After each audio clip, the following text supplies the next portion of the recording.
अस्सलामुअलैकुम everyone, welcome to जोर का जोर। मीरब ज़ीशान की तरफ से आपको बहुत बहुत खुशामदीद। और आज जो है वो दूसरा दिन है पाकिस्तान और इंग्लैंड के दरमियान आखिरी टेस्ट मैच का। और आज दूसरे दिन में पाकिस्तान ने कल क्योंकि टीम को ऑल आउट करने के बाद बैटिंग शुरू कर दी थी और उसके बाद अगर हम आज देखते हैं तो वही तसलसल कायम है। 7 विकेट्स जो है वो पाकिस्तान की जानिब से जा चुकी हैं। सपोर्ट किसकी तरफ ज़्यादा होगी? पाकिस्तान फिल वक्त अभी बहुत ज़्यादा रन ऑन बोर्ड नहीं कर पाया, अभी तक भी कुछ रन ऊपर बाकी हैं जो पाकिस्तान को करने हैं और फिर उसके बाद पाकिस्तान को ऊपर लीड लेनी है। तो इस हवाले से क्या अपडेट है कादिर से ख्वाजा से जानते हैं। आप वन एंड ओनली फाख्ता, आज फाख्ता से मिलता रहता रहेंगे। वैसे कई रंगों की फाख्ता होती है लेकिन कादिर हमारे पास हर रंग में मौजूद होता है। अस्सलाम वालेकुम कादिर, कैसे हैं आप? वालेकुम अस्सलाम, शुक्र अल्लाह का। मेरा कादिर, ये अगर हम देखते हैं तो कल के मैच में तो मतलब कमाल ही कारकर्दगी होगी ना। मतलब स्पिनर्स ने ऐसा डोमिनेट किया कि सारी विकेट्स निकाली। यकीन माने मुझे ये था कि चले आज कुछ चली जाएंगी कुछ कल, लेकिन कल तो ऑल आउट करने के बाद बैटिंग ऐसे जल्दी से की जैसे बहुत तेज़ी थी बैटिंग करने की। आज अभी तक हमारी 7 विकेट्स गई हैं जो कि मेरे ख्याल के मुताबिक अभी भी बहुत कुछ हो सकता है। हमारी अभी 3 विकेट्स जो हैं वो बाकी हैं, 3 बैट्समैन बाकी हैं। रन्स जो हैं वो ऑन बोर्ड इतने ज़्यादा अभी ऊपर नहीं हैं, लीड भी ली जा सकती है मगर बहुत मुख्तसर रन्स की। तो कादिर क्या कहेंगे इस हवाले से? मेरा जिधर हमने कल ये गुफ्तगू की थी कि जब 166 पे 6 आउट थे तब ही अपने जो 2 प्राइम हमारे स्पिनर्स थे उनके साथ कंटिन्यू करना चाहिए था हमें। हाँ। हमें अंदर जाहिद महमूद को उस टाइम पे नहीं लगाना चाहिए बिल्कुल था। आपने कहा था। ठीक है, दोनों लगते, साजिद और नुमान दोनों विकेटें लेते।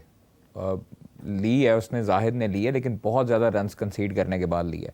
देखिए उसके स्मिथ के 91 ना होते। हाँ, वही रन्स अब तकलीफ दे रहे हैं। आप हाँ वही तकलीफ दें। अगर आपने वो 91 ना करने दिया होता, उनको पहले ही पकड़ लिया होता तो उस वक्त आपकी लीड इस टाइम पे होती। हाँ। और आप बिहाइंड नहीं होते स्कोर। बिल्कुल ऐसे ही है। सऊद शकील की हिम्मत को दाद देनी पड़ेगी कि बहुत मुश्किल पिच है इस टाइम पे, टर्न भी हो रहा है, रेहान का भी हो रहा है और दूसरे का भी हो रहा है। तो सऊद शकील डटा हुआ है, अल्लाह ताला उसको मुस्तहकम रखे वहाँ पे पिच पे ही। और नुमान अली साथ दे रहे हैं उनका। तो अनफॉर्चुनेट बात यह है कि हमारे जो ओपनर्स हैं वो परफॉर्मेंस नहीं दे रहे। लोग जो हैं वो आके नीचे बोलना शुरू कर देते हैं जी उसने पिछले मैच में परफॉर्मेंस नहीं दी। तो भाई उसने पिछले मैच में परफॉर्मेंस दी है तो ये नया मैच है, ये नया मैच है, नए मैच में परफॉर्मेंस दे। आपके ना अब्दुल्ला शफीक परफॉर्मेंस दे रहा है ना साइम दे रहा है, शान मसूद भी ऊपर से जल्दी आउट हो रहे हैं। उसके बाद आपके जो रिजवान हैं वो भी कोई इस तरह की परफॉर्मेंस उनकी सीरीज़ में नहीं नज़र आई जो कि बड़ी खास तौर पर धचका देती है। सलमान अली आगा ने 171 मारा। सलमान अली आगा ने बहुत अच्छी परफॉर्मेंसेस दी हैं, अच्छी टच में है, हो जाता है कभी ऊपर नीचे। कामरान गुलाम जो है वो हुए थोड़ा सा फंबल हुए, आउट हुए। लेकिन जो सऊद की अभी जो है वो पार्टनरशिप लगी थी वो अच्छी थी और सऊद शकील को जाना चाहिए, लंबा खेलना चाहिए। और तकरीबन आज अगर मतलब अभी 80s पे है और अभी जो है वो 10-12 स्कोर रह गया सेंचुरी करने में, तो अल्लाह करे कि उसकी सेंचुरी हो, अच्छे टच में वापस आए। और वो बड़ा प्लेयर है, टेस्ट का बहुत अच्छा प्लेयर है और वो ही संभाल सकता है पाकिस्तान की नैया डूबने से। तो दूसरी चीज़ है कि देखें अभी नीचे पड़े हैं साजिद खान और मेरे ख्याल में अभी हम स्कोर कार्ड देखते हैं तो जाहिद हैं और साजिद हैं। नुमान तो ऑलरेडी खेल रहे हैं। ठीक है जी, नुमान 27 पे है। उसके बाद आप अगर देखें तो सऊद बड़ी अच्छी परफॉर्मेंसेस दे रहे हैं। हाँ। रिजवान का हुआ, एलबी किया उन्होंने, रेहान ने। हाँ, लेकिन अभी भी हम देखें 42 रन बिहाइंड हैं और अभी 42 रन का मतलब है कि 42 रन हमने करके फिर उसके बाद जो है वो आगे उनको देना है, तो ये बड़ा मसला होगा। दूसरी तरफ हमारे हमसाये भी बड़े मुश्किलात के शिकार हैं। तो वो इतनी खुशी क्यों होती है आपको मुश्किलात का जिक्र करते हुए? नहीं, खुशी तो नहीं होती लेकिन देखें बड़ा खुश हो के आपका चेहरा बता रहा होता है। कहते हैं अफसोस इस बात का होता है कि वो कुछ शायद मुझे लगता है कि इंडिया ने बुरा मना लिया कि लोग उसको कहते हैं यार ये घर में बुला के मारते हैं।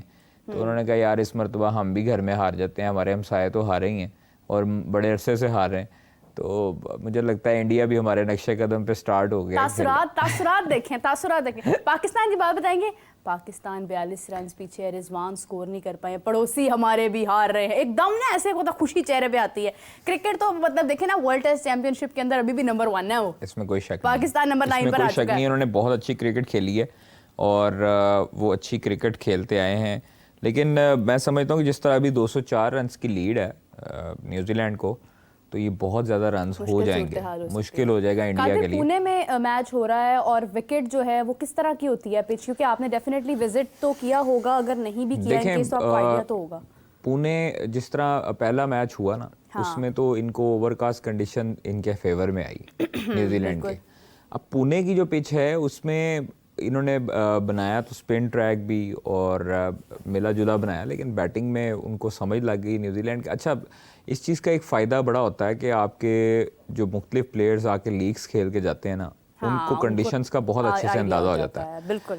बाहर आपके जब प्लेयर्स जो T20 खेलते हैं, जो नहीं भी खेलते, मतलब जो टेस्ट नहीं भी खेलते, वो कम से कम बताते तो होंगे ना कंडीशंस ऐसी हैं, ऐसे ये होता है, ये होती है पिच की कंडीशन। तो मेरे ख्याल में पुणे की जो विकेट है वो बैटिंग सपोर्टेड विकेट है और थोड़ी सी जो है वो स्पिनर्स के हक में, लेकिन देखें ये एशियन कंडीशंस ही ऐसी हैं।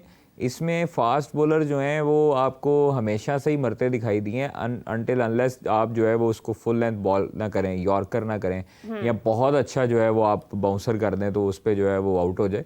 लेकिन हमेशा से शुएब अख्तर देख लें, हमारी जो डेड पिचेस होती थी उसमें वो यॉर्कर करते थे, तो यॉर्कर से ही उनकी स्पीड थी, उनका यॉर्कर खेलना भी मुश्किल था, स्विंग होता था। आप वसीम वकार को देख लें, वो भी अपने स्विंग से आउट करते थे। तो हमारे स्पिनर्स ज़्यादातर डोमिनेट करते हैं, चाहे वो दानिश कनेरिया थे, चाहे वो यासिर शाह थे, सकलैन मुश्ताक थे, उसके बाद आप दूसरे देख लें, शाहिद अफरीदी देख लें, तो सईद अजमल देख लें। ये वो लोग थे जो हमारी कंडीशंस का फ़ायदा उठाना जानते हैं। हमारे जो अवे टूर होते हैं, इंग्लैंड, ऑस्ट्रेलिया, वेस्ट इंडीज़ या अपना आप न्यूजीलैंड लगा लें, वो बड़े रेयर होते हैं, साल में एक मरतबा, 2 साल में एक मरतबा। तो ज़्यादातर हम लोगों ने खेलना होता है इस खित्ते में। तो इस कंडीशंस में, इस खित्ते की कंडीशन सबको पता है, बांग्लादेश को भी पता है, इंडिया को भी पता है, पाकिस्तान को भी पता है, और जो बाकी जो UAE वाले जो बाकी मेंबर्स हैं उनको भी पता लग गई हुई है कंडीशंस का। लेकिन ये लोग ज़्यादा पुराना चुके खेल रहे हैं और इनको UAE में भी खेलने का बहुत ज़्यादा तजर्बा है। तो दोनों टीमों को, मतलब उन्होंने भी IPL वहाँ पे करवाया हुआ था, इन्होंने भी PSL यहाँ पे अपनी होम सीरीज़ यहाँ पे करवाते रहे हैं UAE में। तो कंडीशंस का अंदाज़ा जो है वो दोनों टीमों को बखूबी से है। लेकिन अच्छी चीज़ ये है कि अब जो गोरे हैं वो भी इस कंडीशंस को जानने लग गए हैं, उनको भी पता लग गया है कि भाईजान ये जो है ना इस तरह करते हैं, ये स्पिनर्स के ऊपर हमें जो है ना काबू करने की कोशिश करते हैं। तो उन्होंने भी शायद उसकी ही प्रैक्टिस की है, जिस तरह वो खैर इंग्लैंड वाले तो नहीं अभी खड़े हुए पाकिस्तानी स्पिनर्स के आगे, लेकिन वहाँ पर जो है वो आप देखें वाशिंगटन ने जो विकेट्स ली, वो 7 विकेटें वो ले गया वाशिंगटन ने, और यहाँ पर जो है वो आप देखें मिचेल सैंटनर ने जिस तरह से 7 विकेट्स निकाली हैं आज तो मैं आपको बता रहा हूँ कि उनको भी समझ लग चुकी है कि कहाँ पे बॉलिंग करनी, क्या कंडीशंस है। वाशिंगटन जो सुंदर है, उसके बाद आप देख लें अश्विन ने 3 विकेट, वो स्पिनर्स ही ले रहे हैं। आप दोनों साइडों पे अगर आप उसका मुआवजा करें तो पाकिस्तान में भी स्पिनर्स ही हैं। हाँ, ये मुझे लगता है हफ्ता ही स्पिनर्स का है। हाँ देखें, ये मुझे उस चीज़ की समझ नहीं आती। मैं बार बार कहता हूँ कि यार हम लोग अपने घर में जब हमारी सीरीज आती थी तो हम लोग भंगड़े डालते थे कि यार हम लोगों ने ये सीरीज जीतनी है, और कई लोग ये कहते थे वाइट वॉश करना है जी। हाँ, मतलब उसको जो है वो क्लीन स्वीप कर देना, 3-0 कर देना है, 2-0 कर देना है। हम लोगों ने ही अपनी सीरीज जीतनी है, ठीक है, अपनी रैंकिंग बेहतर करनी है, सीरीज जीतनी है।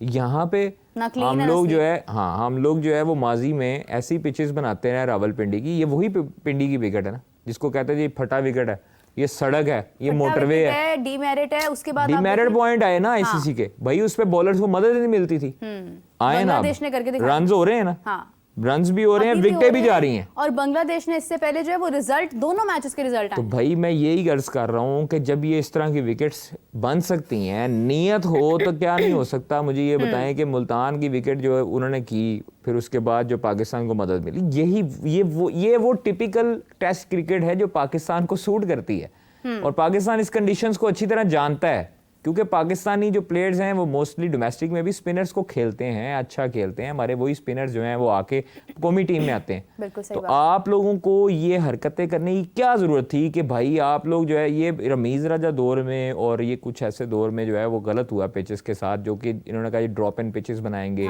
फिर उसके बाद ऑस्ट्रेलियन मिट्टी मंगवाई गई, फिर उसे कहा गया जी सख्त विकेट बनाओ, सीमट और इसमें कोई फ़र्क ना लगे। मतलब ये आपने जब तजर्बे करने थे तो फिर आपके तजर्बे आगे आने थे आपकी पाकिस्तानी टीम के पास। हाँ। और उसके असरअंदाज होना था उसकी परफॉर्मेंसेस। तो आप लोगों ने तो बोर्ड के जो सरबराहान थे, बोर्ड के जो साइंसदान थे, उन्होंने बेड़ा गर्क किया ना टेस्ट क्रिकेट का। टेस्ट क्रिकेट का हुसन ही ये है। मैं शोएब मकसूद की भी ट्वीट पढ़ रहा था, मैं बाकी क्रिकेटर्स की भी ट्वीट पढ़ रहा था, उन्होंने बहुत अच्छा लिखा कि यार ये है टेस्ट क्रिकेट जिसमें आपको रिजल्ट्स का पता क्या आना है। हाँ। ये क्या हुआ कि भाई 5-5 दिन आप जो है वो बैटिंग करते रहो, 800-900 रन बन रहे हैं जब तक आप डिक्लेयर ना करो। मतलब अगर ये अजहर महमूद या बाकी साइंसदानों पे रहते तो ये रिजल्ट नहीं आना था। रिजल्ट आ भी जाता तो इंग्लैंड के फेवर में जाना था, रन होने थे 900 1000 रन होना था। अब जब विकेट्स चेंज होने शुरू हो गई, पाकिस्तानी स्पिनर्स के अंदर जान में जान आई कि भाई हम भी कुछ कर सकते हैं, हमारा भी जो है ना वो दाल दलिया चलेगा। बिल्कुल। तो ये पहले क्यों नहीं बनी? ऑस्ट्रेलिया सीरीज हम हारे, न्यूजीलैंड से हम हारे, बांग्लादेश से हम हारे, इंग्लैंड से पहले हम हारे। कादिर हमारे पास बहुत, खैर क्या मैं कहूँ, लेकिन स्पिनर हमारे पास कोई बहुत बड़े रेफरेंस से था नहीं। हमें फास्ट बॉलिंग को भी अहमियत देनी थी, हमें बैटिंग को भी अहमियत देनी थी। हमारे पास कोई उभरता हुआ सितारा ऐसा है जो सोशल मीडिया पर भी, अभी ये साजिद नुमान सोशल मीडिया पर हमें नजर आ रहे हैं ना, मतलब लोग उनकी तारीफ कर रहे हैं, ठीक है। नहीं, साजिद नुमान को हम लोगों ने तब भी ऊपर किया जब साजिद नुमान जो थे, ये बाकी जो बाकी स्पिनर्स थे, ये अपनी अपनी परफॉर्मेंसेस लगाते थे और साजिद नुमान बेचारे ट्रेनिंग कर रहे होते थे। हाँ। उस वक्त भी हम लोगों ने हाईलाइट किया कि भाई साजिद और नुमान अली क्यों नहीं आप लोग शामिल कर रहे? आप लोगों के पास बड़ा आसान हल है कि आप किसी भी बैट्समैन को, किसी भी बॉलर को आप ये कह के बाहर कर दो कि तेरा फिटनेस इशू है। हाँ। ओ भाई फिटनेस इशू, क्या फिटनेस इशू है? मतलब आप बताओ तो सही ना। देखें कि वो कब से कब तक खेल रहे हैं, कितने कितने ओवर्स उन्होंने किए हैं। कादिर, हम लोगों ने बात की है, मैंने तो, मुझे याद है कि बांग्लादेश में भी, बांग्लादेश की जब सीरीज जारी थी, मैंने उस वक्त भी कहा था कि साजिद क्यों नहीं है। हाफिज साहब ने भी इस हवाले से अपनी गुफ्तगू का इजहार किया था। लेकिन प्रॉब्लम ये है कि इनकी वो PR टीम्स नहीं है जो सोशल मीडिया पर बाकी प्लेयर्स की हैं, जो उनको प्रमोट करते हैं। इवन कि आप देखें आजम खान की एक छोटी सी जो है वो एक इनिंग्स जो है PSL में, वो इतनी हाइप क्रिएट कर जाती हैं कि उनको आप इंटरनेशनल मैच में आप उनको शामिल कर लेते हैं और उसके बाद जो है वो टीम का मजाक बन जाता है पूरी दुनिया में। तो इस सिचुएशन में क्या हम नहीं देख सकते थे? हमने इमाद वसीम को वापस हम लेकर आए कि नहीं हमें ज़रूरत है। तो मतलब आप खुद देखें ना कि हम लोग किस तरफ, हमारी सिलेक्शन का म्यार क्या था। तो स्पिनर्स के लिए कैसे हम विकेट्स बनाते? स्पिनर्स के पीछे क्या था, क्या सपोर्ट थी उनके पीछे? देखें, यहाँ पे जो अलमी है ना वो ये है कि एक तरफ कहा जाता है कि डोमेस्टिक जो है ना वो हमने करवानी है बड़ी बेहतरीन तरीके से, उधर से परफॉर्मेंस जो लड़का देगा वो टीम में आएगा। ये चेयरमैन का ऑर्डर है और चेयरमैन जो कह देते हैं वो तो वो करते ही करते हैं, इसमें कोई शक नहीं है। लेकिन जो आगे साइंसदान हैं वो नहीं चाहते कि शायद चेयरमैन का नाम जो है ना वो अच्छे अल्फाज में लोग लें। मतलब चेयरमैन जो है वो एक नीयत, अच्छी नीयत के साथ लगा हुआ है करने, पाकिस्तान क्रिकेट को बेहतर करने लगे हुए हैं। आगे वाले जो साइंसदान हैं वो अपनी मोनोपली है, उनकी अपनी पॉलिटिक्स है। आप मेरा अभी गौर करें कि मेरे पास एक तस्वीर आई, एक वीडियो आई है, इतनी मुझे अफसोस हुआ है कि यार उसमें इंटरनेशनल क्रिकेटर भी हैं, नेशनल क्रिकेटर भी हैं। अच्छा। और वो एक बेड पे 5-5 सोए हुए हैं कायद-ए-आज़म ट्रॉफी में। मतलब ये म्यार है आपकी डोमेस्टिक का कि आप लोग जो है वो डोमेस्टिक करवा रहे हैं करोड़ों रुपए की, ठीक है, उसमें आपने 75 लाख रुपया एक रखा है नाम और 40 लाख रुपया दूसरी टीम का नाम इनाम रखा है रनर अप का। तो आप करोड़ों रुपए की एक लीग करवा रहे हो, आप करोड़ों रुपए की कायद-ए-आज़म ट्रॉफी करवा रहे हो। पाकिस्तान का प्रीमियम फर्स्ट क्लास जो है वो आपका टूर्नामेंट हो रहा है जिसमें आपके इंटरनेशनल क्रिकेटर्स हैं, उनके सर्वाइवल की जंग है, उन्होंने आपको वापस आना है, अपनी टीम के लिए तगोदो कर रहे हैं कि वापस आए परफॉर्मेंस देके। आप उनको ये इनाम दे रहे हो कि यार मतलब आप 5-5 लड़कों को एक बेड पे सुला रहे हो। अफसोसनाक बात, ठीक है, आप उनको कैसे ट्रीट कर रहे हैं? हम लोगों ने ये पहले भी चीज़ हाईलाइट की, तो उस वक्त जो है मुझे बाद में थोड़ा सा फ़ोन भी आया फैसलाबाद, हमने याद है आपको कि की थी एक, वो लड़कों की परफॉर्मेंसेस को हाईलाइट किया, मैंने ट्वीट की थी, तो मुझे उनका हेड कोच का फ़ोन आया, उन्होंने बताया, इस चीज़ को क्लियर किया कि ये लड़कों की परफॉर्मेंसेस थी।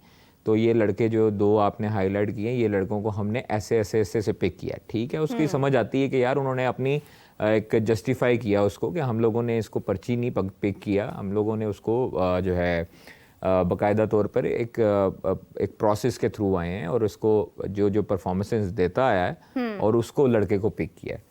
तो अंडर 16 के, अंडर 21 के, अंडर 16, अंडर 19 की जो लड़के पिक किए हैं वो ऐसे ही किए हैं। तो चले वो चीज़ समझ आती है। लेकिन मैं अब मुझे समझ नहीं आती कि मैंने जुनैद ज़िया साहब को भी मैसेज किया है पूछने के लिए कि सर ये क्या हो रहा है। अभी तक उनका कोई रिप्लाई नहीं आया। वो शहनशाह आदमी है जुनैद ज़िया साहब और अब्दुल्ला खुर्रम न्याज़ी साहब। तो अब्दुल्ला खुर्रम न्याज़ी साहब भी शहनशाह आदमी हैं, जुनैद ज़िया साहब भी बहुत शहनशाह आदमी हैं, पुराने हैं, डोमेस्टिक चला रहे हैं बड़ा अच्छे तरीके से, और ऐसा डोमेस्टिक चला रहे हैं कि इनको कोई लड़का ही नहीं मिला माजी में। ये लोग कहते रहे कि डोमेस्टिक में चेयरमैन को गलत गाइड करते हैं, चेयरमैन को आगे से कहते हैं कि जी डोमेस्टिक में तो लड़का ही कोई नहीं है। मैं वही तो कह रही हूँ ना, मुझे इस चीज़ की समझ नहीं आती कि चेयरमैन को आगे, मतलब चेयरमैन आप लोगों के साथ मुखलिस है, ठीक है, चेयरमैन आप लोगों के हक में, मतलब आपको आपके साथ मुखलिस है, आप लोग जो कहते हो वो आपकी जुबान पे एतबार करता है, लेकिन उसको डॉज ना करें। नहीं, वो अगर डॉज नहीं करेंगे तो उनकी वहां पे जिम्मेदारी क्या है? मैं यही तो अर्ज कर रहा हूँ कि चेयरमैन को डॉज ना करें। क्यों? क्योंकि उसे एक एक चीज की रिपोर्ट जाती है, उन्हें एक एक की चीज का पता है, और आप उनको कितनी देर डॉज करेंगे? मतलब एक दफा, दो दफा, तीसरी दफा वो कहेंगे यार थैंक यू वेरी मच। वैसे भी इस प्रोग्राम में जिस बात का जिक्र हो जाता है ना, वो तो ऑटोमेटिकली आगे पहुंच जाती है। नहीं, मेरा मकसद देखें, मेरा मकसद सिर्फ कहने का, मेरा पर्सनल किसी के साथ कोई इख्तलाफ नहीं है। मेरा मकसद है पाकिस्तान क्रिकेट अगर बेहतरी चाहते हैं चेयरमैन पाकिस्तान क्रिकेट बोर्ड, तो उनके साथ मिल के पाकिस्तान क्रिकेट को बेहतर बनाया जाए, ना कि अपने मुफादात की खातर उनका नाम खराब किया जाए। नाम अब्दुल्ला खुर्रम न्याज़ी का खराब नहीं होना, नाम जुनैद ज़िया का, नाम नदीम खान का, नाम किसी XYZ साइंसदान का नहीं खराब होना। इंटरनेशनली कौन नाम खराब होना है पाकिस्तान टीम का, नाम खराब होना है पाकिस्तान के डोमेस्टिक टूर्नामेंट्स का और पाकिस्तान क्रिकेट बोर्ड के सरबराह का, चेयरमैन का। बिल्कुल ठीक है। अल्टीमेटली नाम उन पे ही आता है ब्लेम सारा, जो कि वो पहले भी कह चुके हैं कि यार आप लोग जो मर्जी कर ले, पाकिस्तान क्रिकेट जो मर्जी कर ले, ब्लेम मेरे पे ही आना है। तो उनको कम से कम आप डॉज ना करें, आप उनको बताएं, हकायक बताएं कि सर ये होता है। फिटनेस का बहाना लगा के जो कोचेज हैं, जो नीचे लोग हैं, वो ऐसे ऐसे करते हैं, प्लेयर्स के साथ ज्यादती हैं, ताकि उसको बेहतर बनाया जाए यार। मतलब हम किसी की नौकरी के पीछे नहीं पड़े, अल्लाह माफ़ करे, रिज़्क अल्लाह पाक की ज़ात देने वाली है। तो अगर आप लोग अपने पेशे के साथ मुखलिस नहीं होंगे तो पेशा भी आपको इज्जत नहीं देगा, ठीक है, अल्लाह भी आपको इज्जत नहीं देगा। मतलब अगर आपकी नीयत ये होगी कि यार मैंने शॉर्टकट मारने हैं, मैंने जो है ना वो बस चेयरमैन के करीब होना है, चेयरमैन को जो है ना वो गलत फीड करते रहना है, तो ये आप अपने साथ भी ज्यादती कर रहे हैं और आगे अगले बंदे के साथ भी ज्यादती कर रहे हैं। क्योंकि वो जब आप लोगों की जुबान पे एतबार करके एक फैसला करता है और बाहर सारी जगह पे हाईलाइट हो जाता है, उसके बाद जो आउटकम्स आते हैं, जो रिजल्ट्स आते हैं, जो डिमेरिट्स पॉइंट होते हैं, वो हाईलाइट होते हैं चेयरमैन साहब के नाम पे, ठीक है। तो इस चीज को बेहतर करने की जरूरत है। आपके डोमेस्टिक टूर्नामेंट का सबसे बड़ा टूर्नामेंट है कायदे ट्रॉफी, आप उसको भाई बेहतर करें, आप उसको बेहतर करें। 5-5 लड़कों को आपने भेड़ बकरियों की तरह बेड पे सुलाया। मैं आपको तस्वीर भेजता हूँ, मैं तैयब को भेजता हूँ, रिक्वेस्ट करता हूँ कि वो तैयब जो है ना इधर दिखाए जरा सारों को, और ये ताकि इन तक पहुंचे, हमारे जो व्यूअर्स हैं, हमारी फैमिली है, उन तक पहुंचे ये चीज़ कि ये भाई हमारे साथ, ये हमारे प्लेयर्स के साथ क्या कर रहे हैं। ये मैं तैयब आपको सेंड कर दी है, और ये जो है ना वो थोड़ा सा इसको हाईलाइट कर दें कि ये हमारे प्लेयर्स के साथ जो है ना वो हो रहा है बर्ताव। मतलब ये रावलपिंडी में, फैसलाबाद में जो रीजन्स की टीमें हैं, फैसलाबाद रीजन की, रावलपिंडी रीजन की, उधर होटल्स जो हैं वो 1 स्टार भी नहीं है जिधर उनको ठहराया गया, ठीक है। तो ये ज्यादती है। मतलब आप अगर अपने आप को प्रीमियम कहते हैं, कहाँ पर लगाया गया है, मतलब पैसा किस चीज पर लगाया गया है? अगर आप फैसिलिटीज ही अवेलेबल नहीं कर रहे हैं, ये वही लोग हैं ना। मतलब आप देखें कि आपने कहा कि ये सारा इतना अरसा जो है ये अपनी फिटनेस का इम्तिहान देंगे, फिटनेस के लिए ये मेहनत करेंगे, इनको ना पानी की फैसिलिटी है, ना इनको टॉवल्स की फैसिलिटी है, किसी किस्म की कोई फैसिलिटी नहीं है, उसके बाद कोई पैसा नहीं है, फिर उसके बाद अगर उनकी सिलेक्शन होती है तो जनाब आगे ये शामिल होंगे। तो यही हाल डोमेस्टिक के अंदर भी कर रहे हैं। तो फैसिलिटीज़ कहाँ हैं प्लेयर्स के लिए? देखें, मुझे इस चीज़ पे हैरानगी होती है कि अगर मतलब अभी 5 महीने की तनहाएं रहती हैं वुमेन क्रिकेटर्स की, वो परेशान है, 5 से 6 महीने वो परेशान है। हाँ। अब जिनके घर का चूल्हा जलता है तनहाओं के साथ, उनकी बेचारे, देखें मेल क्रिकेटर्स के ऊपर हम नहीं जाते, हम जाते हैं जी सेंट्रल कॉन्ट्रैक्ट पे भी नहीं जाते। उनके पास अल्लाह का दिया सब कुछ है, उन्होंने इतना छाप लिया पैसा, क्या वो 10-15 साल भी बैठ के आराम से खाएं तो वो इजीली खा सकते हैं। हाँ। हम बात करते हैं जी डोमेस्टिक प्लेयरों की, ठीक है, जिनका bread and butter he cricket है, जिन्होंने तनख्वाह से लेनी है, मैच फीस लेनी है, तनख्वाह लेनी है और उधर से घर वालों से गुजारा करना है। कमा रहे हैं ना, देखें हलाल वो। अब आप जब 5 महीने मीरब किसी प्लेयर को तनख्वाह नहीं देंगी तो वो मैच खेलते खेलते एकदम जब उसको आएगा ना बच्चे की फीस देनी है, भाई बच्चे को मैंने दाखिल करवाना है, बच्चों को खाना खिलाना है, आउटिंग पे लेके जाना है हफ्ते बाद, तो वो आपका डाइवर्ट होगा दिमाग ऑटोमेटिकली। जब आपको फाइनेंशियली आपका दिमाग रिलैक्स नहीं होगा तब तक आप लोग जो है वो उस वक्त तक अच्छे तरीके से नहीं खेल सकते जब तक आपको तमाम तर चीज़ें मुहैया ना की जाएं। बिल्कुल सही बात। आपकी वुमेन क्रिकेटर्स, एक मतलब अब मैं नाम तो नहीं लूँगा, एक वुमेन क्रिकेटर जो आपकी इंटरनेशनल वुमेन क्रिकेटर है, वो बेचारी इतनी परेशान थी कि उसकी आंखों में आंसू आ गए थे कि वो बयान करते करते कि 5 महीने से हमें जो है ना वो सेंट्रल कॉन्ट्रैक्ट का अनाउंस ही नहीं कर रहे और तनख्वाहें भी नहीं मिली। ये क्यों लेट कर रहे हैं? तो ये मुझे समझ नहीं आ रही। खबर है सब देखें, वो चेयरमैन साहब ने मेरे ख्याल में अप्रूवल दे दी हुई है, अब समझ नहीं आ रही कि अगले साइंसदान जो है वो क्या कर रहे हैं। इसी प्रोग्राम के हम लोग रिक्वेस्ट करते हैं कि सर आप जो है वो इसको जल्द से जल्द अनाउंस करें ताकि आप रिलीज करें, अकाउंट्स को कहें कि जी रिलीज करें उनकी तनख्वाहें, ताकि वो बेचारों का घर तो चले ना। डोमेस्टिक के आपने नहीं दी, उसके बाद खवातीन क्रिकेटर्स को आपने नहीं दिया, फिर उसके बाद सेंट्रल कॉन्ट्रैक्टेड प्लेयर्स की अभी तक नहीं हुआ, तो ये तीनों का जो है वो अभी 5 महीने की तकरीबन सैलरी होने वाली है। तो अभी हम लोग रिक्वेस्ट करते हैं पाकिस्तान क्रिकेट बोर्ड से कि खुदारा रहम खाएं उनके जो है वो इसके उन खिलाड़ियों के ऊपर रहम खाएं जिनका bread and butter he cricket है और उधर से ही आती है सारी चीजें। बात है दुनिया भर में, इंडिया में जब वुमेन क्रिकेटर्स जो हैं जब वो मतलब क्रिकेट छोड़ देती हैं, रिटायरमेंट अनाउंस कर देती हैं, तो उसके बाद भी उनको खर्चा उनका जाता है। तो आप मतलब पाकिस्तान का क्या नाम आगे, क्या इमेज एक रिप्रेजेंट करेंगे कि अगर हमारे मुल्क में हमारी वुमेन क्रिकेट टीम जो खेल रही हैं अभी रिसेंटली वो वर्ल्ड कप वहाँ से खेलकर मतलब उन्होंने मतलब वहाँ पर खेला है, तो उस वक्त जो है उस वक्त तक उनकी तनख्वाहें उनको मिल नहीं रही हैं जो उनका एक राइट है। तो फिर आप खुद ही देख लें कि हम कहाँ पर स्टैंड कर रहे हैं और फिर दुनिया में इसीलिए हमारा जो है वो मजाक बनता है। कादिर, अभी कुछ ही देर के अंदर वो लूप भी चल जाएगा जिसकी गुफ्तगू आप कर रहे थे, वो पिक्चर जो है जो जिस तरह से खिलाड़ियों के साथ जो सलूक किया जा रहा है। इसी हवाले से एक और चीज़ मैं आपके साथ शेयर करना चाहूँगी। अगर हम शाहनवाज दहानी की बात करते हैं जिन्होंने 5 विकेट्स ली हैं, फिर उसके बाद रफात मिन्हास भी है, फैसल अकरम भी है, सेमीफाइनल भी है, तो किस तरह से देखते हैं कादिर उभरते हुए सितारों को? देखिए हमारे मैंने आपको पहले कहा है कि हमारे पास टैलेंट की कोई कमी नहीं है मीरब। आपको कभी इत्तेफाक हो किसी भी ग्राउंड में जाने का तो आप ग्राउंड में जाके मेरे साथ अगर आप देखें, संडे को आप चलें पैकेजेस मॉल लाहौर में जो है, बल्कि पैकेजेस छोड़े जो एम्पोरियम वाला जो मॉल है, उसकी बैक साइड पे आपको जगह नहीं मिलती खड़े होने की। बिल्कुल ऐसे ही मैं इतनी आवाम खेल रही होती है क्रिकेट, इतनी आवाम खेल रहे होते हैं सर, उनको आप देखें।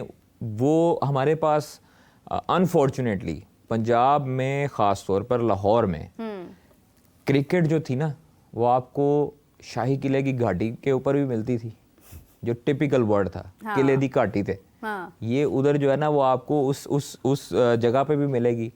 फिर उसके बाद आपको मिंटो पार्क, एक बड़ा मशहूर ज़माना मिंटो पार्क में क्रिकेट होती थी, ठीक है। फिर उसके बाद शाहदरा में आपको क्रिकेट देखने को मिलती थी, आपके हर कॉलेज हर स्कूल में ग्राउंड होती थी। अब मुझे ये बताएं प्राइवेट स्कूल्स में या अगर सरकारी स्कूल जो एक का दुका हैं, सेंटर मॉडल है, सलीम मॉडल है, दूसरे जो गवर्नमेंट के स्कूल हैं उसमें आपके पास ग्राउंड्स हैं, लेकिन आपके पास क्या ऐसी फैसिलिटीज़ हैं कि आपके स्कूल लेवल से आपके टूर्नामेंट हों? आपके स्कूल लेवल के बच्चे जो हैं, आपके स्कूल लेवल के बच्चे किसी ग्राउंड्स में जाके खेल सकते कोई टूर्नामेंट कौन सी ग्राउंड्स हैं? ये मेट्रो, मैं आपको बताता हूँ, जो अब ये वाला सारा प्रोजेक्ट था मेट्रो वाला, जो ट्रेन वाला प्रोजेक्ट था, उसमें सारे जो ग्राउंड थे वो खत्म हो गए थे। आपके लाहौर में अब 5 से 6 ग्राउंड हैं सिर्फ। जो आपकी मशहूर जो सेक्रेटेरिएट के पास बाबा ग्राउंड होती थी वो भी खत्म हो गई। आपके पास जितनी ग्राउंड्स थी लाहौर में जो खेलने वाले थे उनको सबको पता होगा, आपके पास ग्राउंड्स बची नहीं है। आप आ जाके अब लोग सोसाइटीज़ में जाते हैं और वहाँ पे सड़कों पर खड़े होकर मैच खेल रहे होते हैं। वहाँ पर भी जो है ना वो सोसाइटीज़ जो है मुख्तलिफ सोसाइटीज़ हैं वो आगे मना करते हैं ऑब्वियसली। तो देखिए ये चीज़ें हमारी गवर्नमेंट को, हमारे स्पोर्ट्स बोर्ड को, हमारे जो सूबाई वज़ीर खेल हैं उनको कम अज़ कम सोचना चाहिए कि अपनी मशहूरी से जान छुड़वा के वो कम से कम ध्यान दें। वो तो कहते हैं कि मेरे से पूछे बगैर ही चेयरमैन साहब ने जो है वो ये सारी मरम्मत शुरू कर दी स्टेडियम्स की। मुझे तो पता ही नहीं था, मुझे तो मालूम ही नहीं था। जो चेयरमैन साहब, ये आप और मैं ये बैठे हैं ना, ये डिफरेंस है। और मैं आपसे बात नहीं कर सकती हूँ तो मेरे किसी भी ओहदे का क्या फ़ायदा है? एक वजीरे खेल जो है वो ये बात कर रहे हैं कि मैं चेयरमैन से डिस्कशन, कितना फासला है, क्या गाड़ी में जाकर 5 मिनट का रास्ता भी नहीं? मैं समझता हूँ कि कम्युनिकेशन गैप जो है ना वो नहीं होना चाहिए। आपकी दीवारों के साथ दीवारें जुड़ती हैं, कम से कम आपको अगर, और चेयरमैन साहब तो हर किसी को रिप्लाई कर देते हैं, वो तो खिलाड़ियों को रिप्लाई कर रहे हैं। आप जो है वो पहुंचे या आप उनके साथ बात करें, आप उनसे बात करके, कि इजाजत वाली बात ही नहीं है ना। कज़ाफी स्टेडियम देखें, स्पोर्ट्स बोर्ड पंजाब की जगह है, नेशनल पार्क स्पोर्ट्स कम्प्लेक्स, लेकिन उनकी जुरिस्डिक्शन वो उनके पास है कज़ाफी स्टेडियम। कज़ाफी स्टेडियम जो है वो चेयरमैन का इस्तेहकाक है और उनकी वो जगह है। चैंपियंस ट्रॉफी से बड़ी इस वक्त कोई चीज नहीं है पाकिस्तान। और बाद में देखें चैंपियंस ट्रॉफी पे बाद में जो सारे क्रेडिट ले रहे होने हैं वो इन्होंने इंसाफ नहीं ले रहे। तो ये चीज़ें देखें मैटर करती हैं आपकी, लेकिन अच्छी चीज़ ये है कि इन्होंने स्पोर्ट्स बोर्ड पंजाब और सूबाई वजीरे जो अपना सूबाई है अपनी काबीना मरीम नवाज साहिबा, उन्होंने जो अभी लाहौर यूथ फेस्टिवल पंजाब जो स्पोर्ट्स गाला है प्रोग्राम है वो शुरू करवाया है। उसके लिए आज ट्रायल्स भी हो रहे थे, डीजी साहब खुद वहाँ पे थे। तो लेकिन मैं इस चीज़ की तारीफ करना चाहता हूँ, मैं इस चीज़ की तारीफ करना चाहता हूँ कि इनको स्पोर्ट्स बोर्ड पंजाब को अभी जो डीजी मिले हैं वो बहुत मेहनती हैं और बहुत नफीस इंसान है। मतलब वो अगर मतलब अब वो ग्राउंड में होते हैं खुद और वहाँ पर सुपरविजन में अपनी देख रहे होते हैं कि किसी के साथ कोई ज्यादती ना हो। तो वो अच्छा एक हमारे पास इंक्लूजन हुआ है डीजी साहब की सूरत में, और स्पोर्ट्स बोर्ड पंजाब जो है उसके ऊपर काम कर रहा है, उनकी निगरानी में काम हो रहा है। पहले जो है ना वो फटी मार लेते थे लोग, काम करने से कतराते थे, इज्तनाब करते थे, लेकिन अब जो है ना वो काम का हिसाब भी लेते हैं और एक एक चीज़ का पूछते हैं कि आपने किया है या नहीं किया। तो वो उनको एप्रिसिएशन बनती है, नो डाउट डीजी जो स्पोर्ट्स बोर्ड पंजाब है। लेकिन जो हमारे मसला ये है कि अभी जिस तरह के हमारे पास जो जगह है ना स्पोर्ट्स बोर्ड पंजाब जगह, और इसी के साथ साथ कादिर जो आप जिक्र कर रहे थे जिस तस्वीर का, वो तकरीबन मेरे ख्याल से अभी कुछ ही देर में स्क्रीन पर देखें जी प्ले हो गई है कि आप देखें कि और आप वो देखें ये गौर करें कि प्लेयर्स थके होते हैं। मतलब आपका जो है वो ये सिस्टम है कि एक कमरे में 5-5 सो रहे हैं, ठीक है, 4-4 5-5 सो रहे हैं। तो ये कम से कम देखना चाहिए ये तस्वीर। एक नींद ऐसी चीज़ है जो आपको एक कंफर्ट प्रोवाइड करती है, जिसके बाद आप फ्रेश हो जाते हैं, अगली चीज़ के लिए तैयार हो जाते हैं। आपको वो नींद ही सुकून से नहीं मिल रही है, आप ठीक से सो नहीं पा रहे हैं, आपका बॉडी पोस्चर ठीक नहीं है सोते हुए, तो आप क्या खेल पेश करेंगे? देखिए 25-30 तकरीबन लोग हैं, एक जो है वो रीजन मतलब स्क्वाड में आप देख लें, फिर उसके बाद जो टीम ऑफिशियल्स हैं वो भी हैं। तो वो कमरे जो हैं और वो होटल भी जो हैं वो कोई अच्छे नहीं हैं। हाँ। तो कम से कम इस चीज़ पे देखना चाहिए अब्दुल्ला खुरम नियाज़ी साहब को भी, जुनैद ज़ियाद साहब को भी, नदीम खान साहब को भी, और बाकी जितने भी पाकिस्तान क्रिकेट बोर्ड के बड़े हैं, तो उनको कम से कम इस चीज़ का देखना चाहिए, एहसास करना चाहिए कि ये प्लेयर्स हमारे आने वाले मुस्तकबिल भी हैं और कई रिप्रेजेंट कर चुके हैं पाकिस्तान टीम। अच्छा, फिर यही वजह है कि जब प्लेयर्स कुछ बनते हैं ना वो फिर इनको भी कुछ नहीं समझते हैं, क्योंकि इन्होंने सलूक ये किया होता है उनके साथ। देखें मैं अब आपको क्या बताऊं कि मुझे क्रिकेटर्स ने रो के ये चीज़ें बताई कि जी हमारे जो क्रिकेट बोर्ड में जो लोग बैठे हैं, जो डायरेक्टर लेवल पे लोग बैठे हैं, वो हमारा फ़ोन सुनना तो छोड़े, रिप्लाई नहीं करते। जिनकी वजह से ये डेढ़ महीना 2-2 महीने हो गए हैं प्लेयर्स को मैसेजेस करते हुए, डेली वो रिप्लाई नहीं करते। इंतहाई और वो इस हद तक इरिटेट हो चुके हैं प्लेयर्स इनके रवैयों के साथ। अब मैं उनका नाम किसी दिन लूँगा इंशाल्लाह ताला, वो मैं आपको रिवील करूँगा ये सारी चीज़ें, कि प्लेयर्स इतने मजबूर हो चुके हैं कि वो बल्कि उन्होंने सोच लिया हुआ है कि हम रिटायरमेंट ले रहे हैं। और हालांकि अभी उनका कैरियर जो है वो बड़ा पड़ा है पाकिस्तान के पास, लेकिन वो मजबूर हो गए हैं बेचारे रिटायरमेंट लेने के लिए, इन जो साहिबान जो डायरेक्टर लेवल के लोग बैठे हैं इनके रवैयों की वजह से। और आगे से इनको फ़ोन कर लो तो इनसे बेहतर जो है वो आपका दिमाग ब्रेन वॉश करने वाला कोई नहीं है। मतलब आप इनको एक कहानी सुनाएंगे, वो आगे से आपको 1001 कहानी सुनाएंगे और आप कहेंगे यार ये तो सच्चा है, वाकई सच्चा है। इस तरह की आपको स्टोरियां सुनाते हैं। सालों में उन्होंने कहानियां ही सीखी हैं ना, स्कोर किया, हर चेयरमैन को कहानियां सुनाई हैं, आलिया रशीद हर चेयरमैन को कहानियां सुनाई हैं। आलिया रशीद साहिबा ने यही तो कहा था कि बोर्ड में हर गुफ्तगू होती है सिवाय क्रिकेट के। तो वो सच्ची थी ना, उन्होंने सच आलिया बात रशीद की। साहिबा भी उसी बोर्ड का हिस्सा रह चुकी हैं। हाँ लेकिन चलो उन्होंने बताया तो है ना उसके बाद। हाँ जी, क्योंकि नहीं वो उसके उन्होंने बाद आई बताने का क्या फायदा? आई विटनेस किया उस चीज़ देखें को। उसके बाद बताने का क्या फायदा? देखिए ये भी इन्हीं का एक बिछाया हुआ जाल है ना, कि ये बोलने मेरा वाले लोगों को अपने देखें, साथ अगर बाउंड कर उनको देते हैं। अगर वो हमारी बहुत सीनियर कोलीग भी हैं, बहुत सीनियर है हमारे से, काबिल एहतराम है, मेरी बड़ी बहनों की तरह, मैं उनकी बहुत इज्जत करता हूँ और करता रहूँगा। लेकिन एक चीज़ है कि जब आपको पता था कि ये खाई है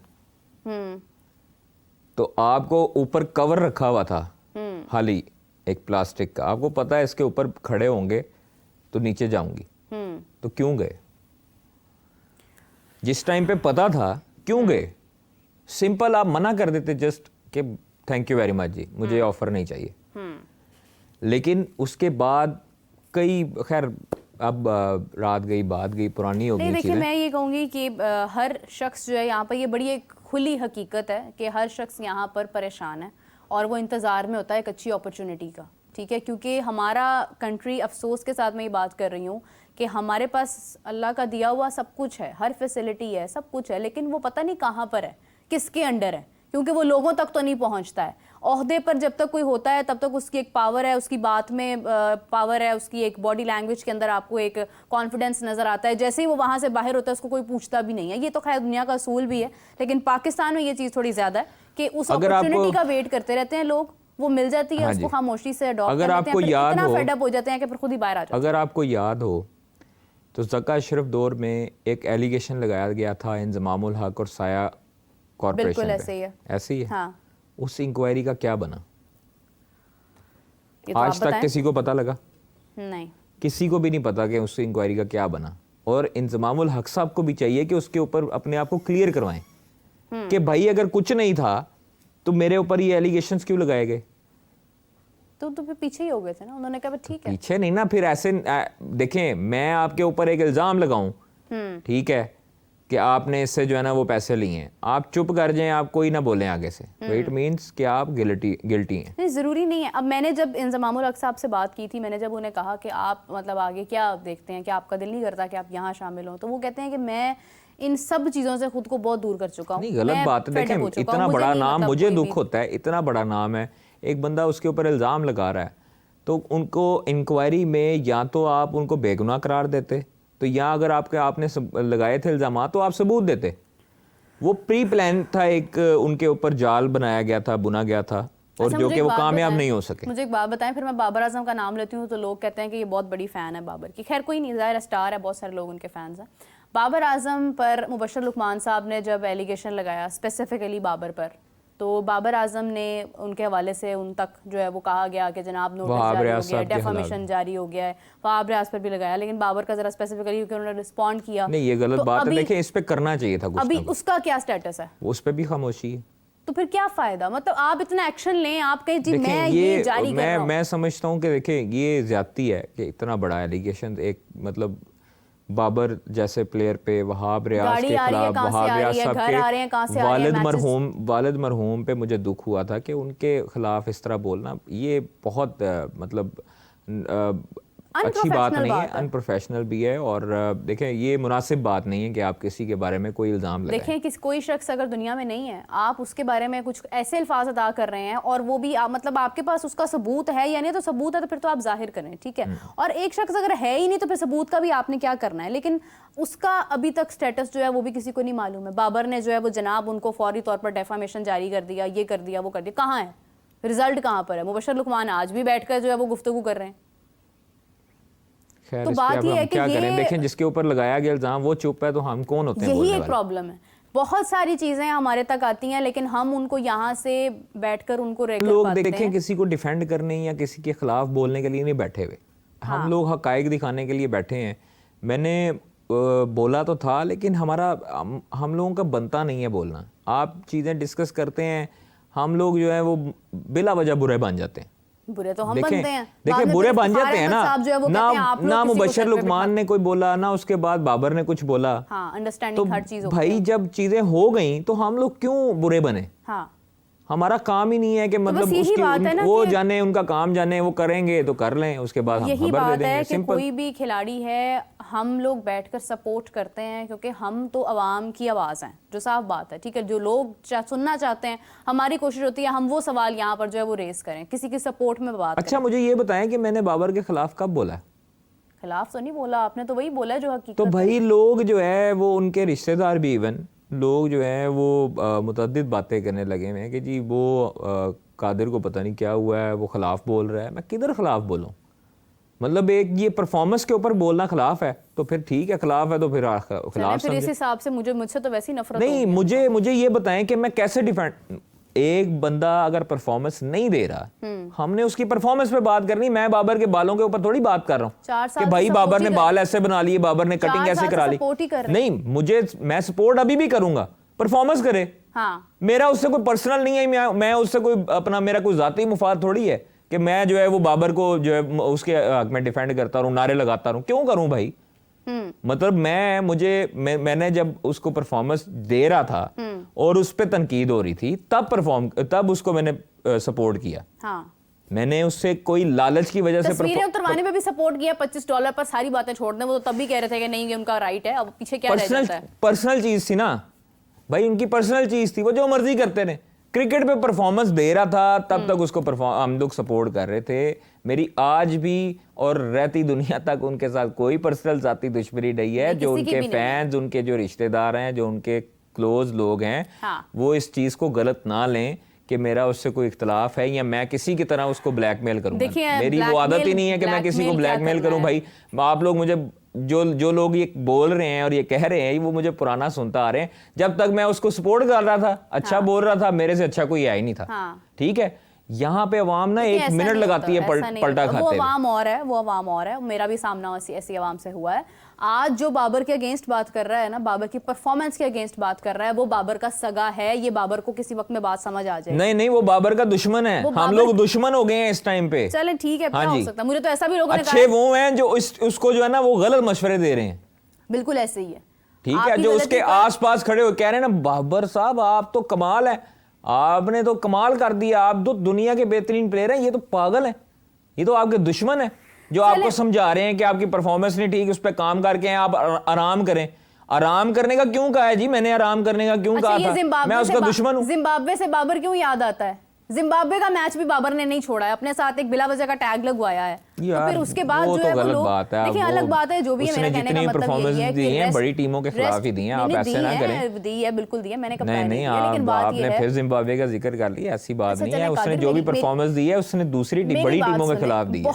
अब वो आप छोड़ें कि आप हम उसको आराम का क्यों कहते हैं, वो छोड़ दें आप। हम उसके दुश्मन तो अब रजिस्टर्ड हो गए, लेकिन ये आप ना कहें कि आप जिम्बाब्वे वाली हाली बात ना करें। आप उसके स्टैट्स निकालें। नहीं, गलत बात है ना। आप ऑस्ट्रेलिया के खिलाफ देख लें, इंग्लैंड के खिलाफ देख लें, इंडिया के खिलाफ देख लें, श्रीलंका के खिलाफ देख लें, वेस्ट इंडीज के खिलाफ देख लें, मुतअद्दिद टीमों के खिलाफ बाबर ने बिल्कुल है। ये उनके 4000 रन से जो ऊपर रन हैं, ये उन्होंने ऐसे तो नहीं बना दिए हैं। लेकिन मैं ये बात कर रही हूँ कि जिम्बाब्वे को इतना हल्का आप क्यों ले रहे हैं? 344 का स्कोर मारा यार। आप बार-बार जिम्बाब्वे ना करें, जिम्बाब्वे का नाम क्यों ले रही हैं? मतलब अच्छा चलिए जी, इसी के साथ हम प्रोग्राम एंड करते हैं। कादिर जो है जरा जज्बाती हो रहे हैं, इनको जरा थोड़ा समझाते हैं और आपको ज्वाइन करेंगे 4 PM दोबारा से। कादिर भी साथ मौजूद होंगे, हाफिज साहब भी मौजूद होंगे, तो डिस्कशन का सिलसिला जारी करेंगे। तब तक के लिए मुझे इजाजत दीजिए। अपना बहुत सारा ख्याल रखिएगा। Take care, bye bye.